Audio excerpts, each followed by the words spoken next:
துக்கேஷு அனுத்விக்னமனாக. எவ்வளோ துக்கம் வந்து உடனே அவரோட சேர்ந்து நம்மளும் அழக்கூடாது.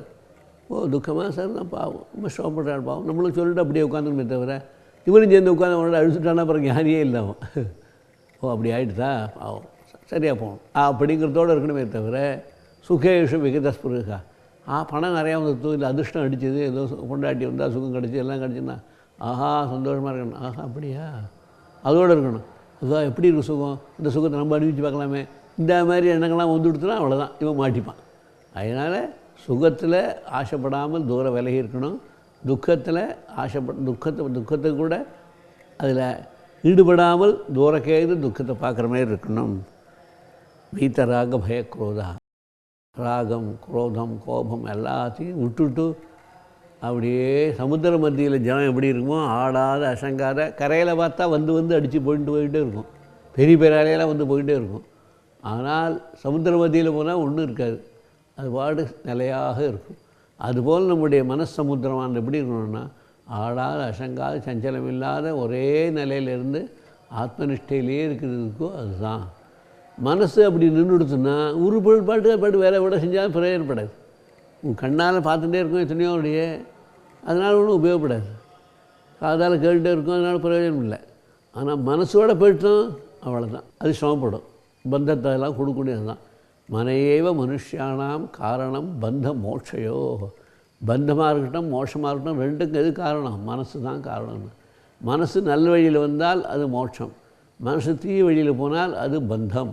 அதனால் மனசை நீ கண்ட்ரோல் பண்ணி உள்முகமாக திருப்பி காமக்ரோதங்கள்லாம் விட்டுட்டு எப்போ உள்முகமாக திருப்பி பார்க்குறியோ அது மோட்சம். எவ்வளோ மனசை வெளியிலேயே போட்டு குழப்பிகிட்டே உட்காந்துருக்குமோ அந்த அளவுக்கு நமக்கு பந்தம்தான். ஆக எல்லாத்துக்கும் மூல காரணம் எது, மனசு. மனசை நிறுத்துறது தான் பெரிய விஷயம்.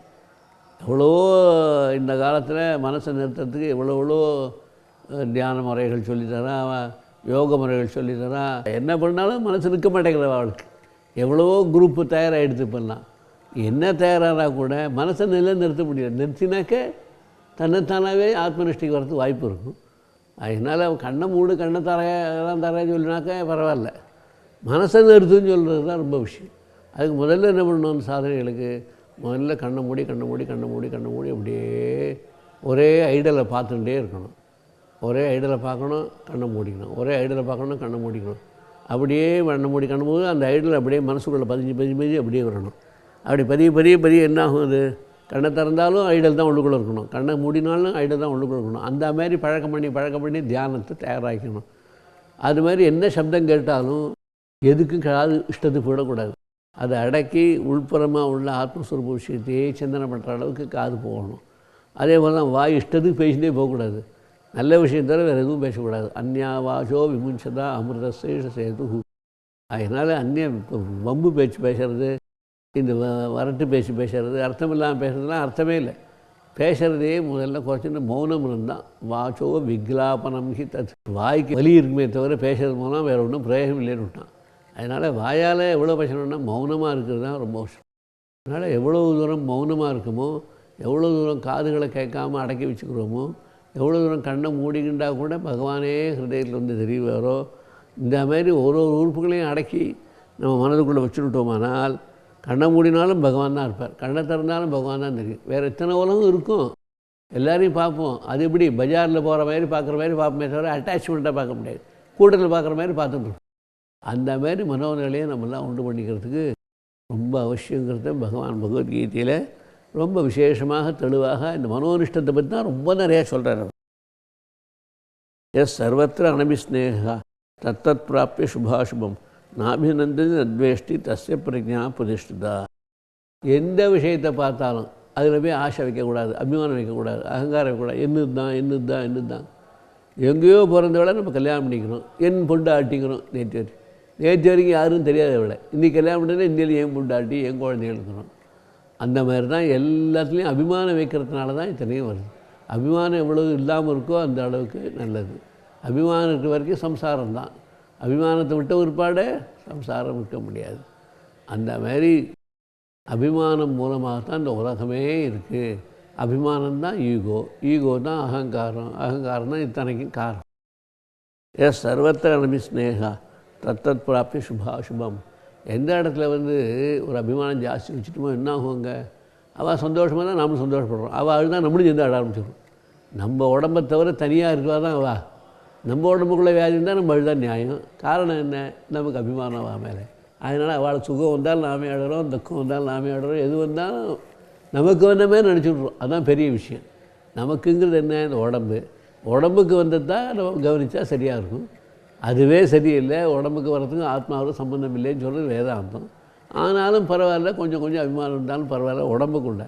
உடம்பை தவிர தனியாக இருக்கிற நம்ம குழந்தைகளோ, நம்ம தாத்தாவோ, நம்ம பாட்டியோ, நம்ம அப்பாவோ, அம்மாவோ, பொண்டாட்டியோ, இவாளுக்கு ஏதாவது வந்தால் கூட தனக்கு வந்த மாதிரியே அலறி போய் அம்மாடா அப்பாடன் ஆகி ஏகப்பட்ட சோகப்பட்டு அழுது ரகலை பண்ணுறாங்க எல்லாம் சேர்ந்து. ஆகினால அது எது வரைக்கும் இருக்கோ அது வரைக்கும் சம்சாரம். அந்த எண்ணங்கள் என்றைக்கு குறையிறதோ அன்றைக்கிலேருந்து ஆன்ம நிவர்த்திக்கு ஆகும். இப்போ நாமெல்லாம் என்ன பண்ணணும்னு கேட்டான்னா, பார்க்கலாம் தப்பு இல்லை, பேசலாம் தப்பு இல்லை, எல்லார்ட்டையும் அபிமானம்லாம் தப்பு இல்லை. அது டிட்டாச்மெண்ட் யோகாவாக அபிமானம் இருக்கணுமே தவிர அட்டாச்மெண்ட் யோகாவாக நமக்கு அபிமானம் இருக்கக்கூடாது. நம்ம தாய் தகப்பனார்ட்ட எப்போ அபிமானம் இருக்கணும். ஆனால் அந்த அபிமானம் எப்படி, ஆசை இல்லாத அபிமானம், துவேஷம் இல்லாத அபிமானம். அந்தமாரி அவளெல்லாம் நம்ம பார்க்கணுமே தவிர ஆசையோடு பார்த்தா என்ன ஆகும், அவளுக்கு வந்து ஊற்றணும், நமக்கு வந்த மாதிரி ஆகிடும். அப்படி இல்லாமல், ஆசையெல்லாம் இல்லாமல், குரோதங்கள்லாம் இல்லாமல், காப்பங்கள்லாம் இல்லாமல், அப்படியே கண்ணு பார்த்துட்டே இருக்கும், காது கேட்டுட்டே இருக்கும், அவளுக்கு வேணும் செஞ்சுட்டே இருப்போம். அதனால் ஒன்றிலே அபிமானம் இருக்காது, அட்டாச்மெண்ட் இருக்காது. அந்தமாரி ஒரு பெரிய சாதனை கற்றுக்கிறது தான் பெரிய விஷயம். நாபிநந்தந்தி நத்வேஷ்டி தஸ்ய பிரஜா பிரதிஷ்டிதா. அதுபோல் அபிமானத்தோடு இருந்தால் சுகத்துக்கெலாம் நம்மக்கிட்ட வரும், பாவப்பட்டுங்களாம் நமக்கு வந்த மாதிரி ஆகிடும். இப்படி பல தினசான எல்லா உபதிரவங்களும் வந்து சேரும். இப்படி இல்லாமல் யார் ஒருத்தன் இருக்கானோ, யார்கிட்ட வந்து மனசில் அபிமானமோ ஆசையோ அகங்காரமோ சுகதுக்கமோ எதுவும் இல்லாமல் இருக்கோ, தன் விஷயத்துலேயும் சரி பிறர் விஷயத்துலையும் சரி, தன் விஷயத்துக்கு தான் ரொம்ப உத்தமம், பிறர் விஷயத்திலேயே இல்லாமல் இருக்கணும். யதா சம்ஹரதே சாயம் கூர்மோ அங்கானீவ சர்வசா இந்திரியாணி இந்திரியார்த்தேஷு தஸ்ய பிரஜா பிரதிஷ்டிதா. ஒரு கூர்மாசனம் சொல்லி நம்மளாம் உட்காரத்துக்கு ஒரு பலகை போடுவாள்.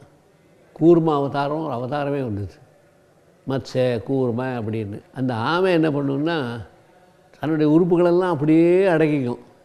பார்த்தா ஒன்றும் இல்லைன்னு நினச்சிட்டு இருப்பான். அடித்த பிற்பாடு என்ன பண்ணணும், பொறுமையாக இருக்கும். அடிச்சுக்கிடிச்செல்லாம் அவனு கொஞ்சம் நாள் ஆச்சோ இல்லையோ, அப்புறம் அவனே சேர்த்து சாப்பிட்டு போடும். அந்த மாதிரி நம்ம என்ன பண்ணணும்னா, ஆமை எப்படி உறுப்புகளை அடக்கி கொள்ளுமோ அதுபோல் நாமும் உறுப்புகளை அடக்கி கொண்டால்தான் நல்லது. அது உபதிரவம் பண்ண யாராவது அது திருப்பி அடுத்தவனை சாப்பிட்ருவோம், உபதிரவப்படுத்தும். அப்படி இல்லாமல் நமக்கு எவ்வளோ உபதிரவம் வந்தாலும் என்ன வந்தாலும் கூட ஆமை மாரி அப்படியே எல்லா உறுப்புகளையும் அடக்கி கொண்டு எப்படி உட்காந்துருக்குமோ அதுபோல் இருக்கிறது தான் நமக்கு சிரேஷ்டம். அதனால தான் என்ன பண்ணால், எங்கே பூஜை பண்ணுறோமோ, எங்கே யோகாக்கெல்லாம் பண்ணுறோமோ, தபஸ் தியானங்கள்லாம் பண்ணுறோமோ, அங்கெல்லாம் கூர்மாசனம் ஆமையை போட்டுன்னு உட்காந்துருவாள். அந்த பலகையிலையும் ஆமையை அடிச்சுடுவா. அது மேலே உட்காந்து தியானங்கள்லாம் பண்ணால் கூர்மை போல் நம்ம மனசும் வளரும், நம்ம மனசும் கூட ஒருமைப்பாடு வரும்னுக்காக அந்த ஆசனத்தையே போட்டு உட்கார பழக்கமும் நம்மக்கிட்ட இருக்குது. ஆமையை போல் அது. ஆமை எப்படி எல்லா உறுப்புகளையும் அடக்கி கொண்டு இருக்குமோ அதுபோல் நாமும் கூட எல்லா உறுப்புகளையும் கண்ணு காது மூக்கு உறுப்பு இந்திரியங்கள் மனசு புத்தி எல்லாத்தையும் அடக்கி கொண்டு ஈஸ்வர நிஷ்டையிலேயே அப்படியே இருக்கணுங்கிறதுக்காக தான் ஆசனம். சாமானியம் நம்ம வீடுகளில் பூஜை பண்ணுறதுலேருந்து கூட எல்லா இடத்துல எந்த பூஜை பண்ணாலும் எல்லா காரியங்களையும் கூட ஆமை வச்ச முகத்தோடு ஒரு பலகை போட்டு உட்கார பழக்கம் நம்மக்கிட்ட வந்திருக்கு. பலகை போட்டு உட்கார்ந்து பலன் கிடைக்கல நமக்கு, அதில் உட்காந்துட்டு அந்தமாரி முயற்சியும் பண்ணணும் அப்படிங்கிறான்.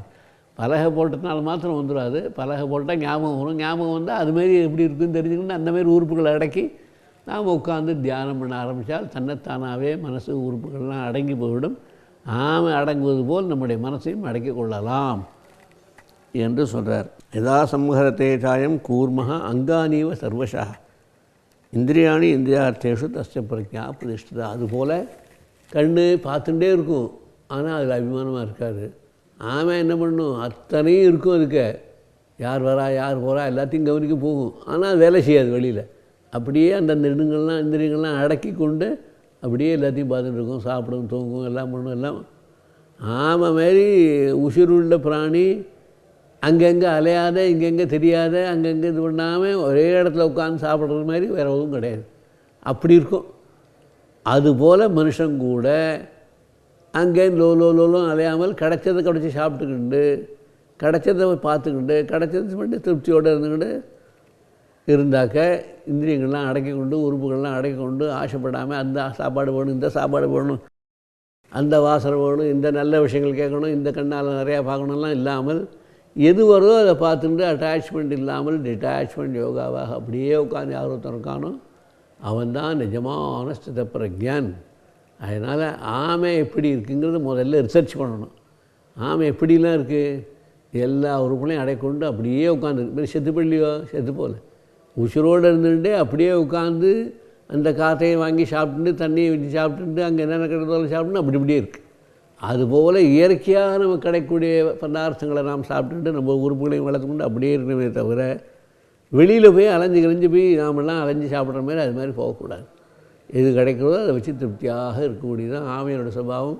அதுபோல் நம்முடைய இந்திரியங்களெல்லாம் அடக்கி இந்திரியங்கள்லாம் பிரவೃத்தியிலேருந்து குறைச்சி உள்முகமாக திருப்பி அந்த உள்முகம் திரும்பும்போது உள்ளுக்குள்ளே இருக்கிறது என்ன, திரட்சேசி நிஜஹிருதயஸ்தம். ஆத்மா உள்ளுக்குள்ளே தான் இருக்குது, ஜீவாத்மா தான் உள்ளுக்குள்ளே இருக்கார். இந்த ஆத்மாவை பார்க்க ஜீவஸ்வரூபம் ஓடி போய் அதுவும் ஆத்மஸ்வரூபமாகிடும், பரமாத்மஸ்வரூபமாகிடும். இந்த ஜீவாத்மான்னு பேர் சொல்கிறதுனால அங்கே பரமாத்மான்னு பேரே சொல்கிறோம். ஆத்மா ஒன்றே ஒன்று தான். அந்த ஆத்மா தான் ஜீவன் பேர் எடுத்து இங்கே ஹிருதயத்தில் உட்காந்துருக்கார். எல்லா இடம் நிறைஞ்சிருக்கும்போது ஒரு பரமாத்மான்னு பேரை சொல்கிறோம். உள்ளுக்குள்ளே திரும்பி பார்க்க ஆரம்பித்தோம்னா அந்த ஆத்மனிஷ்டை நன்னா வரும், ஆத்மஸ்வரூபத்தை அணிவிக்க முடியும். அப்போ ஒரே ஆனந்தம் தவிர வேறு ஒன்றும் தெரியாது. சச்சிதானந்த ஸ்வரூபமாக உள்ள ஆத்மஸ்வரூபம் ஹிருதயத்துக்குள்ளேயே நமக்குள்ளேயே இருக்குது. அதை பார்க்க அனுபவிக்க ரொம்ப ஆனந்தமாக இருக்கும். எழுந்துறதுக்கே மனசு வராது. டிஸ்டர்பன்ஸ் பண்ணி யாராவது எழுப்பினா கூட அவனுக்கு ஏண்டா எழுந்திருக்குமேன்னு சொல்லி அவ்வளோ கஷ்டம் வந்துடும், அழ ஆரம்பிச்சிடுவான். என்ன அப்படிப்பட்ட ஆனந்தத்தில் மூழ்கி இருக்கிறவனை போய் கிளப்பி விட்டாங்க, ரொம்ப தவறு இல்லையா அது? அதனால் எழுந்திருக்கவே முடியாது, அவனால் வரவே முடியாது. அப்படி தான் நிர்பந்தப்படுத்தி வேறு யாராவது ஒரு காரியத்துக்காக அவனை எழுப்பி விட்டான்னா அவன் வருத்தப்பட ஆரம்பிச்சிடும். இத்தனை நாள் ஆத்மனிஷ்டையிலே இருந்தேனே, என்னை போய் இப்படி கிளப்பி விட்டு உலக வாழ்க்கை கொண்டாளே, திரும்ப சொல்கிறாளே, பேச சொல்கிறாளேன்னு தோணும். அப்படிப்பட்ட நிலையில் அவன் அப்படியே வாழ்க்கை நடத்துறதுக்கு அதுதான் ஆத்மனிஷ்டைன்னு பேர். விஷயாக வினிவர்த்தந்தே நிராகாரஸ்ய தேகினா ரசவர்ஜம் ரசோபி அஸ்ய பரந்திருஷ்டுவா நிவர்த்ததே. அப்படி இந்திரியங்களெல்லாம் உள்புறமாகவே திருப்பிட்டோமானால் அப்போ விஷயங்களுக்கு ஒரு ஆகாரம் கிடையாது. கண்டு போய் பார்க்க போகாது, வாய் போய் சாப்பிட போகாது, ஒன்றும் படாது, அப்படியே அடங்கிவிடும் எல்லாமே. அப்போ என்னாச்சு, ஆசை நமக்கு வேலையே இல்லைன்னு தானாகவே போடுவது. ரசவர்ஜம், ரசத்தை கூட ஆசை கூட எல்லாம் போடும். எதுக்கு போடணும் என்னங்கிறது அது கூட பயந்துன்னு போய் உட்காந்துடும். ரசவர்ஜம் ரசோபி அஸ்ய பரந்திருஷ்டுவா நிவர்த்ததே. மனதில் ஒன்றே கொஞ்சம் கூட இருக்கும் சம்ஸ்காரங்கள், ஆசைங்கிற மாதிரி ஒன்று இருக்கும். ஆனால் வேலை நடக்கலைன்னா ஒன்றும் உபயோகப்படாது. அந்த வேலை நடக்காததுக்கு காரணம் என்ன, ஆத்மனிஷ்டையில் உட்காந்துட்டான்னா வேலை நடக்காது. பரம் திருஷ்டுவா நிவர்த்ததே. ஆத்மஸ்வரூபத்தை பார்த்துட்டான்னா ஆசையே அவனுக்கு இருக்காது. ஏன்னா எல்லா ஸ்வரூபமும் ஆத்மா தான் இருக்காருனா, துதிய வஸ்து ரெண்டாவது வஸ்துவில் போய் எங்கே போய் எதில் போய் ஆசைப்படுவான் அவன்? வஸ்துக்கள் இருந்தாக்க ஆசைப்படணும், வஸ்துக்களே இல்லாத போது ஆசை எங்கே போய் விடுவான்? ஒரே ஆத்மா தான் இருக்குது, எங்கே நிறைஞ்சிருக்கு, சச்சிதானந்த ஞான ஸ்வரூபமாக இருக்குன்னா அதில் ஆசைப்படவும் முடியாது. ரெண்டாவது வஸ்துவாக தெரிஞ்சான்னா அதில் ஆசைப்படுறதுக்கு, புடவை மேலே, ஒரு பட்சணத்து மேலே, ஒரு மனுஷா மேலே இதெல்லாம் ஆசை வரணும்னா ரெண்டாவது வஸ்துவாக இருக்குது. அதனால் நமக்கு வேணும்னு ஆசை தோன்று. ரெண்டாவது வஸ்துவே தெரியாத என்ன பண்ண முடியும்? ஆகாசம் ஒரே வியாபகமாக நிறைஞ்சிருக்கு, அங்கே போய் நமக்கு எந்த ஆசை வருது? காற்று எங்கே பார்த்தாலும் நிறைஞ்சிருக்கு, அந்த என்ன சொல்ல முடியும்? இந்த மாதிரி நிறைஞ்ச வஸ்துவில் ஆசை வரவே வராது. குறுகிய வஸ்துவில் தான் ஆசையே வரும். குறுகிய வஸ்து வரும்போது 2-3 குறுகிய வஸ்து ஆகிடும், ஒன்றா இருக்காது, 4-5 ஆகிடும். அப்படி வரும்போது வேற்றுமை வரும். வேற்றுமை இருந்தால் அது நமக்கு ஆசையை தூண்டுறதுக்கு காரணமாக ஆகிடும். அதனால் பேத புத்தியே இல்லாமல், த்விதீய புத்தியே இல்லாமல், இரண்டற்ற ஒரே நிலை எந்த ஒரு ஆத்மஸ்வரூபம் உண்டோ அந்த ஆத்மனிஷ்டத்தில் யார் ஒருத்தன் நிலைச்சி அப்படியே இருப்பானோ அவனுக்கு த்விதீய வஸ்துடைய எண்ணமோ சிந்தனையோ கோபமோ தாகமோ எதுவுமே ரெண்டாவது வஸ்து இல்லாதனால ஒன்று வராதனால அவன் அதே நிலையில் உட்காந்து ஞானியாகிடுவான். ஆக ஞானிக்கு என்ன லட்சணம்னா, யாருடைய மனது சஞ்சலிக்காமல், புத்தி சஞ்சலிக்காமல் ஒரே நிஷ்டையில் உட்காந்துட்டு காமக்ரோதங்கள்லாம் இல்லாமல் சாந்தமாக அமைதியாக உட்கார்ந்து கொண்டு ஆத்மனிஷ்டையில் இருக்கானோ அவன் ஞானி. யார் ஒருத்தன் உலகத்துலேயும் பிறண்டு கிடக்கானோ நம்மளுது சம்சாரத்தை விளக்கம் கொடுக்க வேண்டாம், நம்ம தான் தோணும் அனுபவிச்சுட்ருக்கோம். சம்சாரம் இல்லாதவன் யாருன்னா ஞானி. அவன் எப்படி இருப்பான்? கண்ணு காது மூக்குலாம் வேலை செஞ்சுட்டே இருந்தாலும் கூட அபிமானம் இல்லாமல் பார்த்துட்டுருக்கும், பேசிகிட்டு இருக்கும், சாப்பிட்டுருக்கும், போயிட்டுருக்கும், தூக்கம் இருக்கும், எல்லாமே இருக்கும். பாமதிக்காரர் போல், வாஜஸ்பேஸ்வர் போல். ஆனால் ஒன்லேயும் அட்டாச்மெண்ட்டே இதில் இல்லாமல் காரியங்கள் ஓடினே இருக்கும். ஆக அட்டாச்மெண்ட்டோட கூட சம்சாரம், டிட்டாச்மெண்ட்டோட கூடது சம்சாரம் இல்லாத நிலை. என்று அதை தான் ஸ்திதப்பிரக்யன் என்று அழகாக சொல்கிறார். கண்ணு காதெல்லாம் மூடினா கூட ஆசை இருக்கும். ஆனாலும் ஆசையை எங்கே போய் நிற்கணும்? ஆசை எப்போ போகும் மனதை விட்டுன்னா ஆத்மனிஷ்டை எப்போ பார்க்குறோன்னா அப்போ ஆசைப்படணும். அது இப்படி ரெண்டாவது வஸ்துவே கிடையாது. ரெண்டாவது வஸ்து தானே ஆசைப்படுறதுக்கு. ஆத்ம வஸ்து பார்த்துட்டு அதிலே லேச்சின்னு உட்காந்தோன்னா ரெண்டாவது வஸ்துவில் தான் ஆசையே வராது. வெளிப்புறமாக வேலை செய்ய ஆரம்பித்தா ஆசை வந்துடும். உள்புறமாக இருக்கிற வரைக்கும் வேலையே கிடையாது அதுக்கு. அதனால் கண்காதுகளுக்கு உள்புறம் வெளிப்புறம் ரெண்டு வேலை. உள்புறமாக இருக்கிற வரைக்கும் ஆத்மனிஷ்டைக்கு போகிறது, வெளிப்புறமாக இருக்கிற வரைக்கும் சம்சாரத்துக்கு வருது. சம்சாரத்துக்கு வெளிப்புறம் பார்க்க ஆரம்பித்தா ஆசையெல்லாம் வந்துடும். அந்த ஆசையே தோணாமல் இருக்கிறதுக்கு என்ன பண்ணணும்? ஆத்மனிஷ்டையிலே மனசு புத்தியெலாம் லயிச்சு போச்சுன்னா இப்போ ஆசைக்கு இடமே கிடையாது. தனத்தானவே ஓடி போயிடுது. எததோஷமி கௌந்தேய புருஷஸ்ய விபஷ்சிதா இந்திரியாணி பிரமாதீனி ஹரந்தி பிரதமம் மனஹா.